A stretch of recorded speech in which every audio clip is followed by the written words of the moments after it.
ಎಲ್ಲರಿಗೂ ನಮಸ್ಕಾರ. ನಾನು ಕವಿತಾ. ಬನ್ನಿ ಇವತ್ತು ಒಂದು ಸ್ಪೆಷಲ್ ಆಗಿರುವಂಥ ಚಿಕನ್ 65ನ್ನು ಹೇಗೆ ಮಾಡೋದು ಅನ್ನೋದನ್ನು ನಾನು ತೋರಿಸ್ತೀನಿ. ಹೋಟೆಲ್ಗಳಲ್ಲಿ, ರೆಸ್ಟೋರೆಂಟ್ಗಳಲ್ಲಿ ನೀವು ಚಿಕನ್ 65 ತಿಂದಿರ್ತೀರ. ಆದರೆ ಮನೆಯಲ್ಲೇ ಹೋಟೆಲ್ ಸ್ಟೈಲಲ್ಲಿ ಹೇಗೆ ಮಾಡೋದು ಅನ್ನೋದನ್ನು ನಾನಿವತ್ತು ನಿಮಗೆ ತೋರಿಸ್ಕೊಡ್ತೀನಿ. ಬನ್ನಿ ಇದಕ್ಕೆ ಏನೇನು ಬೇಕು, ಯಾವ್ಯಾವ ಪದಾರ್ಥಗಳು ಬೇಕು ಅನ್ನೋದನ್ನು ನೋಡೋಣ. ಮೊದಲಿಗೆ ನಾನಿಲ್ಲಿ ಒಂದು 3/4 ಕೆಜಿಯಷ್ಟು ಚಿಕನನ್ನು ತಗೊಂಡಿದ್ದೀನಿ. ಈ ಚಿಕನ್ ಹೇಗಿರಬೇಕಂದ್ರೆ ಬೋನ್ಲೆಸ್ ಚಿಕನ್ ಆಗಿರಬೇಕು. ಅದು ತುಂಬ ಸಾಫ್ಟಾಗಿ ಆ ಬೋನೆಲ್ಲ ನೀವು ಡಿವೈಡ್ ಮಾಡಿ ಬೋನ್ಲೆಸ್ ಚಿಕನನ್ನು ನೀವು ಇದಕ್ಕೆ ತೆಗೆದಿಟ್ಕೋಬೇಕು. ಇಲ್ಲಿ 3/4 ಕೆಜಿ ಚಿಕನ್ನಿಗೆ ನಾನು ಈ 2 ಎಗ್ ವೈಟನ್ನು ತೊಗೊಂಡಿದ್ದೀನಿ. ಅಂದರೆ ಎಲ್ಲೋವನ್ನು ಬೇರ್ಪಡಿಸಿ ಬರೀ ಎಗ್ ವೈಟನ್ನು ಮಾತ್ರ ತೊಗೊಂಡಿದ್ದೀನಿ. ಹಾಗೆ 3/4 ಸ್ಪೂನು ಚಿಲ್ಲಿ ಪೌಡ್ರನ್ನ ತೊಗೊಂಡಿದ್ದೀನಿ. ಖಾರ ತುಂಬ ಇಷ್ಟಪಡೋರಾದರೆ ಇನ್ನೂ ಜಾಸ್ತಿನೇ ಬೇಕಾದ್ರೆ ತೊಗೋಬೋದು. ಹಾಗೆಯೇ 1 ಸ್ಪೂನಷ್ಟು ಧನಿಯಾ ಪೌಡ್ರನ್ನ ನಾನು ಬಳಸ್ಕೊಂಡಿದ್ದೀನಿ. 1/2 ಸ್ಪೂನು ಗರಂ ಮಸಾಲವನ್ನು ಆ್ಯಡ್ ಮಾಡ್ತಾ ಇದ್ದೀನಿ. ಅದೇ ಸ್ಪೂನಲ್ಲೇ 1/2 ಸ್ಪೂನು ಅರಿಶಿಣವನ್ನು ನಾನಿವಾಗ ಆ್ಯಡ್ ಮಾಡ್ತಾ ಇದ್ದೀನಿ. ನಂತರ 1 ಟೇಬಲ್ ಸ್ಪೂನಷ್ಟು ಜಿಂಜರ್ ಗಾರ್ಲಿಕ್ ಪೇಸ್ಟನ್ನು ನಾನಿವಾಗ ಆ್ಯಡ್ ಮಾಡ್ತಾ ಇದ್ದೀನಿ. ಹಾಗೆ ಕರ್ಡನ್ನು ಒಂದು 1/2 ಬೌಲು ಕರ್ಡನ್ನು ಆ್ಯಡ್ ಮಾಡ್ತೀನಿ. ಕರ್ಡ್ ಯಾಕೆ ಅಂದರೆ ಚಿಕನ್ನು ಹಾರ್ಡಾಗಿರುತ್ತೆ. ಈ ಕರ್ಡ್ ಸೇರಿಸೋದ್ರಿಂದ ಸಾಫ್ಟಾಗಿ ಬರುತ್ತೆ. ಹಾಗಾಗಿ ಕರ್ಡನ್ನು ಆ್ಯಡ್ ಮಾಡ್ತಾ ಇದ್ದೀನಿ. ನಾನಿಲ್ಲಿ ಒಂದು ಮೆಜರ್ಮೆಂಟ್ ಸ್ಪೂನನ್ನು ತೊಗೊಂಡಿದ್ದೀನಿ. 100 ml ಮೆಜರ್ಮೆಂಟ್ ಸ್ಪೂನು. ಈ 100 ಮೆಜರ್ಮೆಂಟ್ ಸ್ಪೂನಲ್ಲಿ 1 ಸ್ಪೂನಷ್ಟು ಮೈದಾವನ್ನು ತೊಗೊಂಡಿದ್ದೀನಿ. ಹಾಗೆ ಅದೇ ಸ್ಪೂನಲ್ಲಿ 2 ಸ್ಪೂನು 200 ml 2 ಸ್ಪೂನು ಕಾರ್ನ್ಫ್ಲೋರನ್ನು ನಾನು ಆ್ಯಡ್ ಮಾಡಿದ್ದೀನಿ. ಹಾಗೆ ಇಲ್ಲಿ ಲೆಮನ್ ಜ್ಯೂಸನ್ನು ತೊಗೊಂಡಿದ್ದೀನಿ. ಒಂದು 1/2 ಲೆಮನ್ ಜ್ಯೂಸನ್ನು ತೊಗೊಂಡಿದ್ದೀನಿ. ಈ ಲೆಮನ್ ಜ್ಯೂಸಿಂದ ಅದು ಹುಳಿ ಅಂಶದಿಂದ ಚಿಕನ್ ಏನಾಗುತ್ತೆ ಸಾಫ್ಟ್ ಆಗುತ್ತೆ. ಹಾಗಾಗಿ ಇವೆಲ್ಲ ಇಂಗ್ರೀಡಿಯೆಂಟ್ಸ್ ತೊಗೊಂಡ್ಮೇಲೆ ಚೆನ್ನಾಗಿ ಅದನ್ನು ಬೆರೆಸ್ಬಿಟ್ಟು ನಂತರ 1 ಟೇಬಲ್ ಸ್ಪೂನಷ್ಟು ಸಾಲ್ಟನ್ನು ತೊಗೊಂಡಿದ್ದೀನಿ. ಸಾಲ್ಟು ನಿಮಗೆ ರುಚಿಗೆ ತಕ್ಕಷ್ಟು ನೋಡಿಕೊಂಡು ನಿಮಗೆ ರುಚಿಗೆ ಎಷ್ಟು ಬೇಕು ಅಷ್ಟು ಅದನ್ನು ಆ್ಯಡ್ ಮಾಡಿ ಎಲ್ಲದನ್ನು ಚೆನ್ನಾಗಿ ಮಿಕ್ಸ್ ಮಾಡಿ ನಾವೀಗ ಇದನ್ನು 1 ಗಂಟೆಯಷ್ಟು ಕಾಲ ಅದು ನೆನೆಯೋದಕ್ಕೆ ಬಿಡಬೇಕು. ಅದು ಬಿಟ್ಟರೆ ಅದು ನೆನೆದ್ರೆ ಮಾತ್ರನೇ ತುಂಬ ಚೆನ್ನಾಗಿ ಬರೋಕ್ಕೆ ಸಾಧ್ಯ. ನಾನಿಲ್ಲಿ 1 ಗಂಟೆ ಅದನ್ನು ನೆನೆಯೋಕ್ಕೆ ಬಿಟ್ಟಿದ್ದೀನಿ. ಇವಾಗ ನೋಡ್ಬೋದು ನೀವು ಅದೆಲ್ಲ ನೀರು ಬಿಟ್ಕೊಂಡು ಸ್ವಲ್ಪ ಸಾಫ್ಟಾಗಿ ಬಂದಿದೆ. ನೋಡಿ ಹೇಗೆ ಬಂದಿದೆ ಅಂತ. ಅದು ತುಂಬ ಹಾರ್ಡಾಗಿರುತ್ತೆ ನಾವು ಆವಾಗ ಮಿಕ್ಸ್ ಮಾಡಿದವಾಗ ಮೈದಾ ಎಲ್ಲ ಇರುತ್ತಲ್ಲ, ಹಾಗಾಗಿ ಅದನ್ನು ನೆನೆಸಿಟ್ಟ ಮೇಲೆ ಅದು ತುಂಬ ಸಾಫ್ಟಾಗಿ ಬರುತ್ತೆ. ಇವಾಗ ನಾನು ಇದನ್ನು ಎಣ್ಣೆಯಲ್ಲಿ ಕರಿತಾ ಇದ್ದೀನಿ. ಕಬಾಬನ್ನು ಹೇಗೆ ಕರಿತೀವಲ್ಲ ಅದೇ ರೀತಿಯಾಗಿಯೇ ಇದನ್ನು ಎಣ್ಣೆಯಲ್ಲಿ ಚೆನ್ನಾಗಿ ಡೀಪ್ ಫ್ರೈಯನ್ನು ಮಾಡ್ಕೋಬೇಕಾಗತ್ತೆ. ಯಾಕೆಂದರೆ ಚಿಕನ್ನು ಸ್ವಲ್ಪ ಹಾರ್ಡಾಗಿರುತ್ತೆ. ಅದು ಬೋನ್ಲೆಸ್ ಚಿಕನ್ ಬೇರೆ ತೊಗೊಂಡಿರ್ತೀವಿ. ಅದು ಒಳಗಡೆ ಎಲ್ಲ ಚೆನ್ನಾಗಿ ಬೇಯಬೇಕು. ನೀವು ಆ ಕಡೆಯಿಂದ ಈ ಕಡೆ ಎಲ್ಲ ಚೆನ್ನಾಗಿ ತಿರುವಾಕಿ ಅದನ್ನು ಚೆನ್ನಾಗಿ ಬೇಯಿಸ್ಕೋಬೇಕು. ರೋಸ್ಟ್ ಆಗಿರ್ಬೇಕು ಅದು.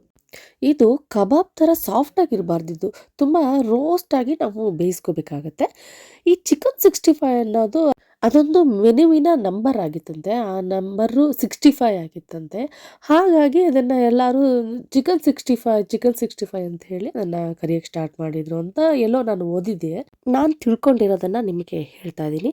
ಇಲ್ಲಿ ಇವಾಗ ಚಿಕನನ್ನು ಫ್ರೈ ಮಾಡ್ಕೊಳ್ಳೋಣ ಬನ್ನಿ. ನಾನೊಂದು 20 ಬೆಳ್ಳುಳ್ಳಿ ಹೆಸರುಗಳನ್ನು ಸಣ್ಣದಾಗಿ ಕಟ್ ಮಾಡಿ ಇಟ್ಕೊಂಡಿದ್ದೀನಿ. ಇವಾಗ ಇದನ್ನು ಚೆನ್ನಾಗಿ ಎಣ್ಣೆಯಲ್ಲಿ ಫ್ರೈ ಮಾಡಬೇಕಾಗತ್ತೆ. ಅದು ಗಾರ್ಲಿಕ್ ತುಂಬ ಜಾಸ್ತಿ ಇದ್ರೇ ಚೆನ್ನಾಗಿರುತ್ತೆ. ಯಾಕೆಂದರೆ ಅದರದ್ರ ಘಮ ಏನಿದೆಯಲ್ಲ ಅದು ತುಂಬ ಚೆನ್ನಾಗಿ ಇನ್ನೂ ಟೇಸ್ಟ್ ಜಾಸ್ತಿ ಕೊಡುತ್ತೆ.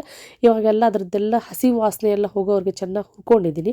ನಾನಿವಾಗ ಗ್ರೀನ್ ಚಿಲ್ಲಿಯನ್ನು ಆ್ಯಡ್ ಮಾಡ್ತಾಯಿದ್ದೀನಿ. ಈ ಗ್ರೀನ್ ಚಿಲ್ಲಿಯ ನಿಮಗೆ ಏನಾದ್ರು ಖಾರ ಇನ್ನೂ ಜಾಸ್ತಿ ಇಷ್ಟಪಡೋರು ಅಂಥವ್ರು ಬೇಕಾದರೆ ಇನ್ನೂ ಜಾಸ್ತಿನೇ ಆ್ಯಡ್ ಮಾಡ್ಕೋಬೋದು. ಖಾರ ಇದ್ರೇ ಇನ್ನೂ ಚೆನ್ನಾಗಿರುತ್ತೆ. ನಾನಿವಾಗ ಒಂದು ಸ್ಮೆಲ್ಲು ಒಗ್ಗರಣೆಯ ಕಾರಣಕ್ಕಾಗಿ ಕರಿಬೇವನ್ನು ಆ್ಯಡ್ ಮಾಡ್ತಿದ್ದೀನಿ. ಈ ಕರಿಬೇವು ಎಲ್ಲವನ್ನು ಚೆನ್ನಾಗಿ ಮಿಕ್ಸ್ ಮಾಡ್ಕೊಂಡಾದ ನಂತರ ಇವಾಗ ನಾನು ರೆಡ್ ಚಿಲ್ಲಿ ಸಾಸನ್ನು ಆ್ಯಡ್ ಮಾಡ್ತಾಯಿದ್ದೀನಿ. 2 ಟೇಬಲ್ ಸ್ಪೂನಷ್ಟು ರೆಡ್ ಚಿಲ್ಲಿ ಸಾಸನ್ನು ಆ್ಯಡ್ ಮಾಡಿದ್ದೀನಿ. ಈ ರೆಡ್ ಚಿಲ್ಲಿ ಸಾಸ್ ಹಾಕೋದ್ರಿಂದ ಚಿಕನ್ 65 ಒಂದು ಗ್ರೇವಿ ರೀತಿಯಾಗಿ ಬರುತ್ತೆ. ಗ್ರೇವಿಯಾಗಿ ಇನ್ನು ಟೇಸ್ಟು ಬಾಯಿಗೆ ಹೋಗುವಾಗೆಲ್ಲ ಅದರದ್ದು ಗ್ರೇವಿ ಏನಿರುತ್ತಲ್ಲ ಅದು ಹೋಗೋದ್ರಿಂದ ಒಂದೊಂದು ಬೈಟಲ್ಲೂ ಸಿಗೋದ್ರಿಂದ ಒಂದು ಚಿಕನ್ 65 ತಿನ್ನೋ ಮಜಾನೇ ಒಂಥರ ಬೇರೆ ಥರ ಇರುತ್ತೆ. ಹಾಗೆ ನಾನಿವಾಗ ಫುಡ್ ಕಲರ್ನ ಒಂದು 1/2 ಟೇಬಲ್ ಸ್ಪೂನಷ್ಟು ಫುಡ್ ಕಲರನ್ನು ಆ್ಯಡ್ ಮಾಡ್ತಾಯಿದ್ದೀನಿ. ಇವೆಲ್ಲ ಆ್ಯಡ್ ಮಾಡಿದ ಸ್ವಲ್ಪ ಒಂದು ಸ್ವಲ್ಪ ಪ್ರಮಾಣದಲ್ಲಿ ನೀರನ್ನು ಆ್ಯಡ್ ಮಾಡ್ತಿದ್ದೀನಿ. ಇದು ತುಂಬ ನೀರಾಗಿರಬಾರ್ದು, ಅಂದರೆ ತಿಕ್ಕಾಗಿ ಇರಬೇಕು. ತುಂಬ ನೀರು ಹಾಕಬೇಡಿ, ಸ್ವಲ್ಪ ಪ್ರಮಾಣದಲ್ಲಿ ಮಾತ್ರ ಹಾಕ್ಕೊಳ್ಳಿ. ಇವಾಗ ನೀವು ಒಂದು ಒಳ್ಳೆ ಕಲ್ಲರ್ ಕಾಣ್ತಾ ಇದೆ. ಈ ಚಿಕನ್ 65 ಕಲ್ಲರಾಗಿ ಇದ್ರೇ ಅದು ಚಿಕನ್ 65 ಅನ್ಸ್ಕೊಳ್ಳೋದು. ಅದನ್ನು ನೋಡ್ತಾ ಇದ್ರೇ ಹಾಗೆ ಪ್ಲೇಟ್ಗಟ್ಟಲೆ ತಿಂದುಬಿಡ್ಬೇಕು ಹಾಕೋಬೇಕು ಅನ್ನೋ ಥರ ಫೀಲ್ ಆಗುತ್ತೆ. ಅದಕ್ಕೆ ನಾವು ಇಲ್ಲಿಗೆ ಫುಡ್ ಕಲರನ್ನು ಹಾಕೋದು. ಇವಾಗ ನಾನು ಮೊದಲೇ ಫ್ರೈ ಮಾಡಿ ಇಟ್ಕೊಂಡಿರುವಂಥ ಎಲ್ಲ ಚಿಕನನ್ನು ಆ್ಯಡ್ ಮಾಡ್ತಿದ್ದೀನಿ. ಈ ಚಿಕನನ್ನು ಆ್ಯಡ್ ಮಾಡಿದ ಮೇಲೆ ಆ ಸಾಸು ಪ್ರತಿಯೊಂದು ಚಿಕನ್ನಿಗೂ ಕೂಡ ಸೇರ್ಕೊಳ್ಳೋ ಹಾಗೆ ಚೆನ್ನಾಗಿ ಮಿಕ್ಸ್ ಮಾಡ್ಕೋಬೇಕು. ಇದನ್ನು ಚೆನ್ನಾಗಿ ಮಿಕ್ಸ್ ಮಾಡ್ಕೊಂಡ್ಮೇಲೆ ಇದು ಚೆನ್ನಾಗಿ ಬೇಯಬೇಕು. ಆ ಸಾಸು, ಆ ಚಿಲ್ಲಿ ಹಾಕಿರೋದು ಪ್ರತಿಯೊಂದು ಕೂಡ ಆ ಒಂದು ಚಿಕನ್ ಒಳಗಡೆ ಫುಲ್ ಅಬ್ಸರ್ವ್ ಮಾಡ್ಕೋಬೇಕದು. ಚೆನ್ನಾಗಿ ಅಬ್ಸರ್ವ್ ಮಾಡಿಕೊಂಡು ಅದರ ರುಚಿ ಚೆನ್ನಾಗಿ ಆಗಬೇಕು.